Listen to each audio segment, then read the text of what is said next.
شاني. أنا القرآن رباني وعلى في الورى شاني.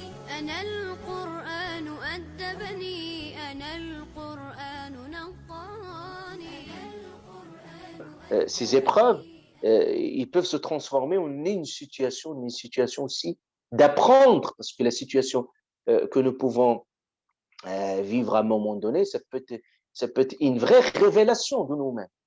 Et c'est une vraie école de transformation, parce qu'on va comprendre des choses, ça va nous permettre de relativiser un certain nombre de choses, ça nous permet de nous revoir nos priorités, ça nous permet de nous restructurer, de nous réparer de l'intérêt, parce que l'épreuve n'est jamais tragique d'un point de vue islamique. Toujours l'épreuve peut être même un moyen de transcendance, c'est-à-dire un moyen qui va nous relever vers Allah subhanahu wa ta'ala. Allah va nous éprouver. Vous savez, quand Allah subhanahu wa ta'ala nous donne une épreuve, c'est quand vous êtes dans un examen, une salle d'examen, vous n'allez pas dire au prof, je veux qu'un tel sujet il soit mis à l'examen ou non. Vous pouvez que ouvrir la feuille et puis répondre et rédiger en fonction de la question qui vous est posée. Donc l'examen, personne ne pourrait savoir ce qui est dans sa feuille d'examen. Il y en a certains qui sont éprouvés dans leur argent, d'autres dans leur nefs, d'autres dans leurs biens, d'autres dans leurs enfants, etc. Donc c'est pour ça on doit accepter ce décret d'Allah subhanahu wa ta'ala. Et malheureusement aujourd'hui on a une autre culture qui commence à changer pratiquement. Quand tu dis à quelqu'un patiente ou endure-toi, c'est comme tu es en train de l'insulter. Parce que les gens sont toujours dans le combatif, dans l'affrontement, dans l'affront. Et quand quelqu'un il dit non, je préfère patienter, je préfère endurer, je préfère ne pas. Ça ne veut pas dire, je dis qu'il ne faut pas se donner les moyens pour chercher ses droits, pour faire. Non, le sabr, ça va aller au-delà de ça. Il ne s'agit pas vraiment il y a des gens qui veulent vraiment transformer le monde à leur guise. Mais non, il y a des situations, vous devez accepter des situations il y a des murailles des destins parfois. Et vous avez la plus grande bonne volonté du monde, mais sawabiqul himam, ces bonnes volontés ne peuvent pas briser les murailles du destin. C'est qu'Allah subhanahu wa ta'ala aussi, par moment, il veut nous montrer aussi, sinon on sera des divinités sur terre. On peut tout faire, tout permettre. Ce n'est pas possible. Au bout d'un moment, Allah subhanahu wa ta'ala, il nous montre nos limites. Il nous dit non, je ne vous donne pas ceci.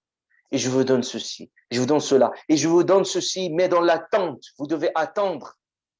Donc, as-sabr, même dans l'attente. Il y a des choses qu'on souhaite qu'il arrive.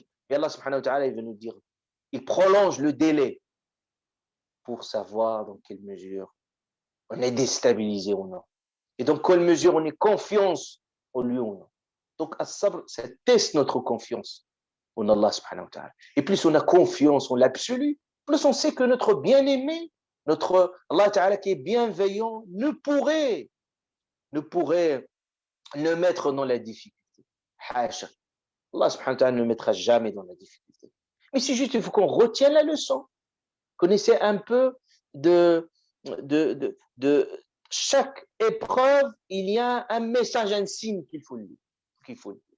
Il faut le lire et accepter cette situation en toute douceur.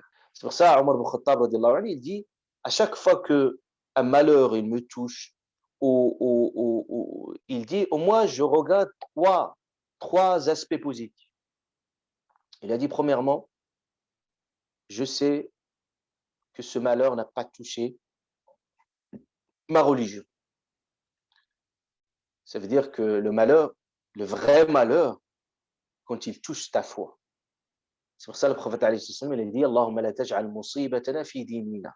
Il ne faut pas que le malheur ne touche pas notre foi. Donc il peut toucher ton argent, il peut toucher tes biens, il peut toucher... c'est tout à fait acceptable. Comme mais quand le malheur touche ta foi, détruit ta foi, et puis ça c'est le vrai malheur. Donc il disait, à partir du moment où ça n'a pas touché ma foi, donc je relativise la situation. Et puis il dit, Omar ibn Khattab, il dit également, deuxième aspect positif, c'est qu'il dit, ce malheur, il aurait dit être pire, mais Allah subhanahu wa ta'ala, il l'a allégé, parce qu'Allah ta'ala, latif, parmi ses noms, latif, c'est-à-dire, latif, c'est que, latif, le khabir, c'est que même quand ça te touche, Allah subhanahu wa ta'ala ne te donnerait jamais plus que ce que tu pourrais supporter. La yukallifu Allahu nafsan illa wus'aha. Allah ta'ala donne à chacun en fonction de ses capacités. Donc, il ne te donne pas plus que ce que tu pourrais supporter. C'est pour ça, l'épreuve, les gens les plus éprouvés, c'est les anbiya, les prophètes, et ceux qui les suivent. Les prophètes, ثم الأمثل فالأمثل ومن يريد الله به خيرا يصب منه. Et qu'Allah Ta'ala, quand il veut du bien de quelqu'un, parfois, il veut, Allah subhanahu wa ta'ala veut l'éprouver. Et l'épreuve en islam, c'est pas toujours par le malheur. C'est-à-dire, وَنَبْلُوكُمْ بِالشَّرِّ وَالْخَيْرِ فِتْنَةً, par le bien, comme par le mal. Même au moment de l'aisance, c'est une épreuve en soi. لِيَبْلُوَنِي أَأَشْكُرُ أَمْ أَكْفُرُ. Salomon, qu'Allah Ta'ala lui a donné tout le pouvoir, la royauté, il considérait ça comme une forme d'épreuve. Il a dit, est-ce que je suis reconnaissant, ashkur, est-ce que je suis reconnaissant, je serai ingrat. Donc tout un chacun, en fonction de ces situations, il doit estimer ce qu'il doit faire et quelle est la conduite la plus appropriée en fonction de ce qu'il est. Donc Omar ibn Khattab radiallahu anhu disait, la troisième chose aussi que je vois, c'est que je sais qu'Allah subhanahu wa ta'ala va me récompenser amplement.